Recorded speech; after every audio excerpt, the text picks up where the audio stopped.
Coming up on WMLT, a new WVU purchase to affect Concord. Plus, Starbucks gets a facelift. All this and more coming up on WMLT.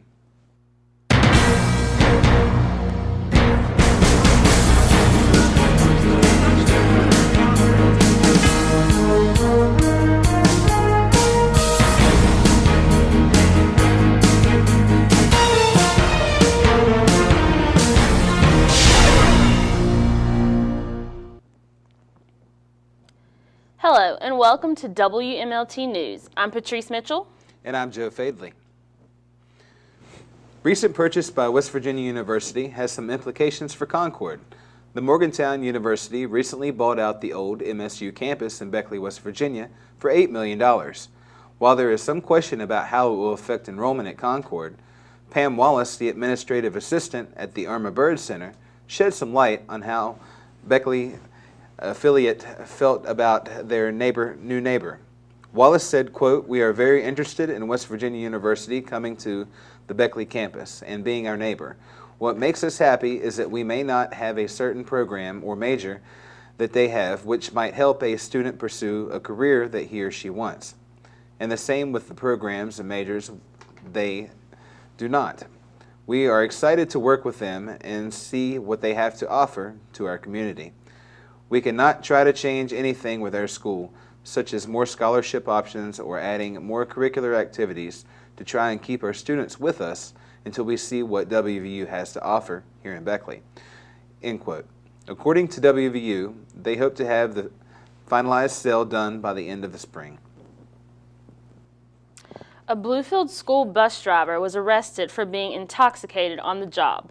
Stephanie Lowe, 37, of Bluefield, was pulled over by a Tazewell County deputy and charged with DUI of a commercial vehicle and child endangerment. Sheriff Brian Hyatt had said there were no children on the bus at the time of her arrest, but there were children on the bus while she was intoxicated. The Tazewell Public School System and the local sheriff office are still investigating the incident. Concord commuters, residents, as well as faculty and staff alike, suffer from parking problems. I recently sat down with campus officer J.D. Walters to talk about campus parking. A lot of it comes down to, as a student, you pay to park. The lack of parking that we have due to we can't expand because of the lack of property. I think the only thing that we have actually is across Vermilion Street over there behind the president's office. There is an abundance of parking to where we lose a lot of the spaces that they park people over there, but that hasn't been an issue for a while with the Woodale parking lot being as big as it is now, and they expanded that back area and added more parking down there. Citations are given if violations occur. Mostly day shift writes the majority of them. The ones that we do on night shift is either, your fire lane parkings or parking in a reserved spot. As people say, well, I've got a permit that says I got to park here, but there's an open spot right here, so I'm just going to try to test it and see if I can get away with it. Finally, I asked Officer Walters if anyone was immune to getting a ticket. No. So whether you're a student or a faculty member, park where you're supposed to. And if you want parking like this, get to campus early. Fraternities and sororities alike recently held Rush Week, designed to give students access to all the Greek organizations on campus. The organizations set up tables with sign-up sheets in the bottom of the Student Center to show all different aspects of their life, from their letters to their symbols, as well as welcoming interested students to interest meetings.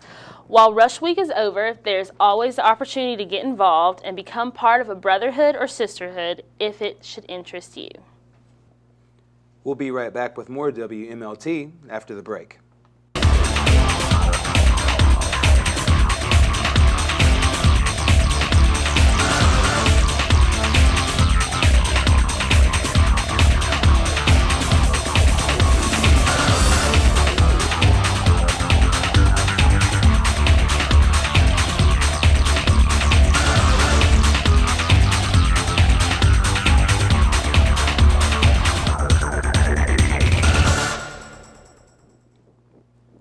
Welcome back. The Starbucks in the Student Center got a facelift for the new year over Christmas break. One of our favorite baristas, Gurney, gives us a few of her thoughts on the renovations. I love it. It's bright, it's bold, it's inviting to you guys, number one. It's more accessible to you guys. And I love it because we have more counter space. The Starbucks staff hopes that the new setup will create a more comfortable flow while people wait in line to order, and a homier environment for students and faculty.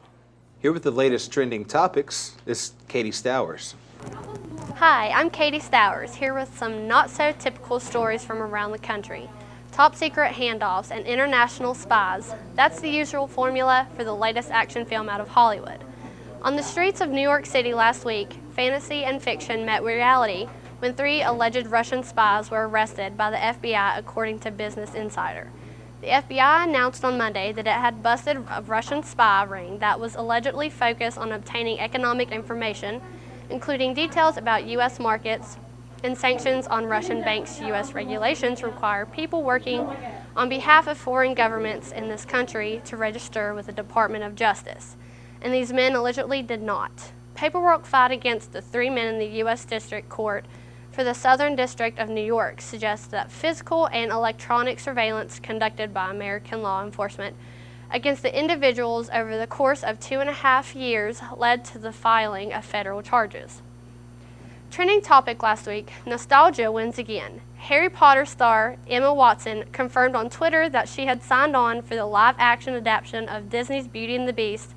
The film is scheduled for a 2016 release.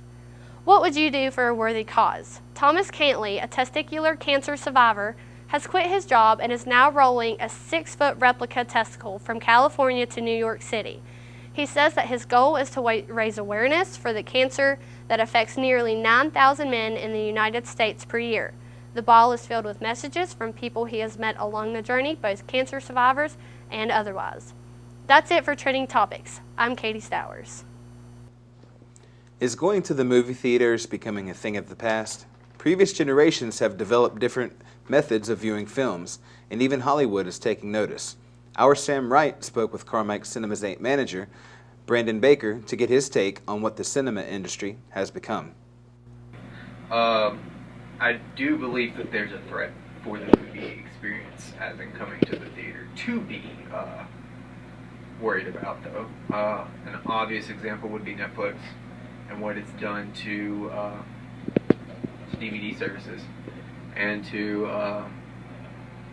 in general, like where we had Blockbuster, you had all these big, huge rental stores, and then they offered Netflix. Netflix come in, and Netflix has its own original TV series now. It has a huge mass library of content that you can pay $7.99 a month for and watch anytime you want to. Versus with Blockbuster, you had to pay a membership per year, and you had to spend $4.99, $5 on a movie, and you were only allowed to keep it for a week. Now you have everything at your fingertips all the time. Same kind of thing with Hulu that's all available. I mean, you can watch TV series on Hulu forever as long as they keep it on that media library. You don't even have to watch TV. You can just look up to the internet. So I definitely think there's a threat. Those are just 2 prime examples. But those are affecting you in the home. And now, here's this week's Ticket or Leave It with Jesse Stevens. Thanks, guys. If you're like me, you were probably a little surprised when you heard about the film adaptation of the stage play Into the Woods. But you were probably even more shocked when you heard who was behind the production. When I saw the first trailer for Disney's Into the Woods, all I could think was, how are they going to keep this thing clean? In case you're not familiar with the show, it's not exactly a family-friendly production. It's full of questionable content and implications. And needless to say, I was a bit confused when I saw that Disney's version was only rated PG. But after watching the film, it all became clear. Into the Woods is a clever compilation of some of the world's most famous fairy tales. It depicts several different stories that all come together in the woods.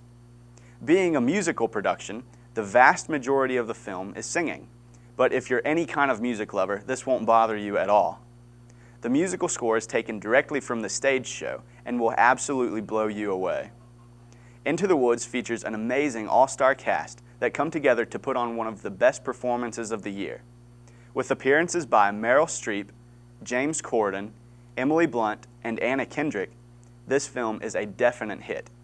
Disney did an amazing job with this movie. They kept its emotion and power, but took out almost all of the scandalous content. Into the Woods scores 4 out of 5 stubs.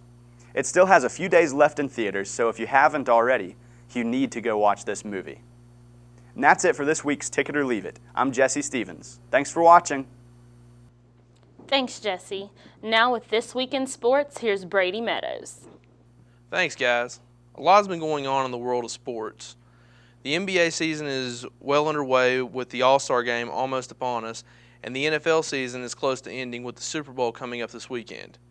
The NBA recently announced the All-Star starters in the East. The starters will be LeBron James of the Cleveland Cavaliers, Paul Gasol of the Chicago Bulls, Carmelo Anthony of the New York Knicks, John Wall of the Washington Wizards, and Kyle Lowry of the Toronto Raptors.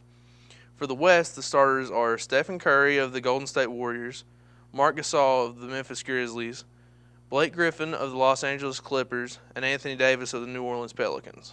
Kobe Bryant was also voted in as an All-Star for the West for the 17th time in his career, but will not play due to a torn rotator cuff that will keep him out for the remainder of the season. Klay Thompson of the Golden State Warriors and Damian Lillard of the Portland Trail Blazers are possible replacements for Bryant in the All-Star game. Now to the NFL.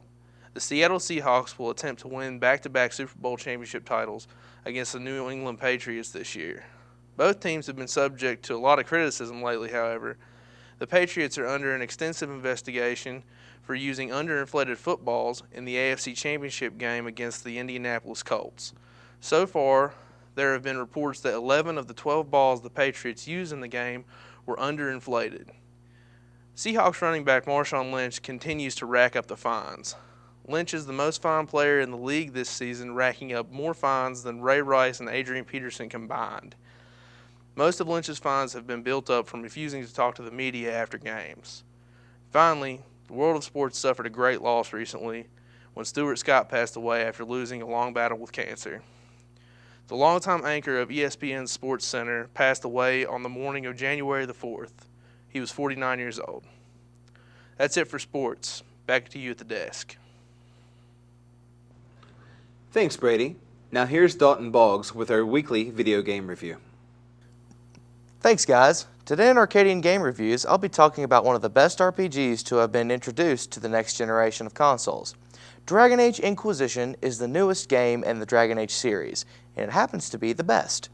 In this game, you play as a man or woman known only as the Inquisitor on your quest to stop demons from destroying the land with the help of a strange mark on your hand.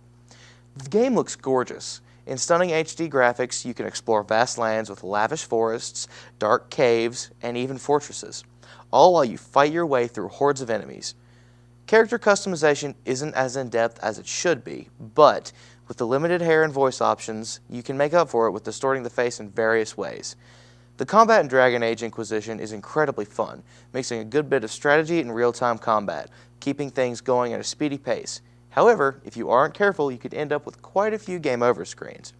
The game does have a few kinks, however. Sometimes getting into the character screen to assign new skills learned from leveling up freezes. Jumping before entering a conversation leaves you floating in midair, and sometimes you get stuck in loading screens. However, while the game isn't perfect, it definitely holds its own against other games that have come out this past year.